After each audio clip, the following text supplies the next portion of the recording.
আমার মায়ের সঙ্গে প্রত্যেকটা ভিডিওই আপনারা অনেক পছন্দ করেন। হ্যালো সবাইকে, কেমন আছেন সবাই? এই ভিডিওটা প্রায় 10-12 দিন আগের। আজকে আমার মোবাইলের স্টোরেজ খালি করতে গিয়ে একটা দিনের অনেকগুলা ভিডিও ক্লিপ পেয়েছি, তাই ভাবলাম একটা মিনি ব্লগ বানিয়ে আপনাদের সঙ্গে শেয়ার করি। দিনের বেলা আমার একটা জামদানি শাড়ির শুট ছিল, আর সাথে ছিল একটা মেকআপ ভিডিও। বরাবরের মতন মাই আমাকে সুন্দর করে শাড়ি পরিয়ে দিচ্ছিলেন। এই জামদানি শাড়িটার সাদা রঙের মধ্যে যে কালার কম্বিনেশন আমার অনেক পছন্দ হয়েছে। এই শাড়িটা যে আপু পাঠিয়েছিলেন, পাঠানোর আগে ছবি দেয়া মাত্রই আমার কাছে অনেক ভালো লেগেছিল। এই শাড়িটাও কিন্তু অনেক আগে পিয়ারের শাড়ি। পেইড শুটের ফাঁকে ফাঁকে আমি পিয়ারের শাড়িগুলোর শুট শেষ করি।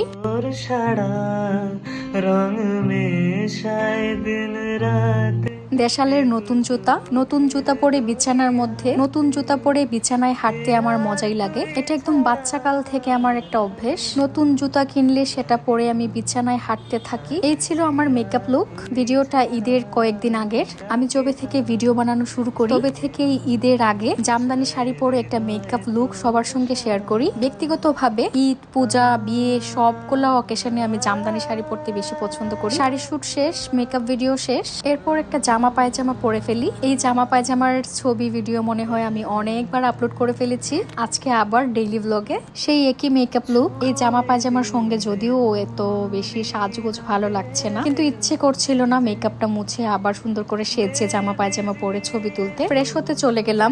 তখন প্রায় সন্ধ্যা 7টা কিংবা 7:30 বাজে। জানি না কিভাবে তোকে বলি আমি কতরা।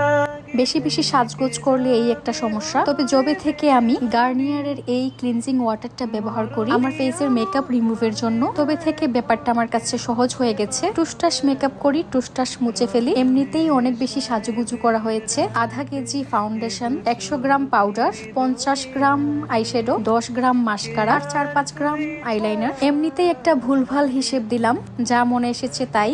এই তো আমার মেকআপ তোলা শেষ। এবার আমার প্রিয় ফেস ওয়াশটা ব্যবহার করব। এটা লাগিয়ে পানি দিয়ে ভালো করে ফেসটা ক্লিন করে নিলেই আমার ফেস একদম চাঙ্গা।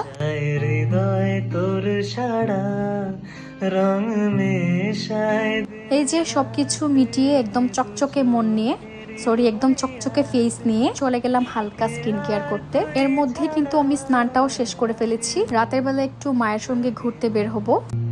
আজ জিয়া তুই ছাড়া ডাকিতাম জাগে।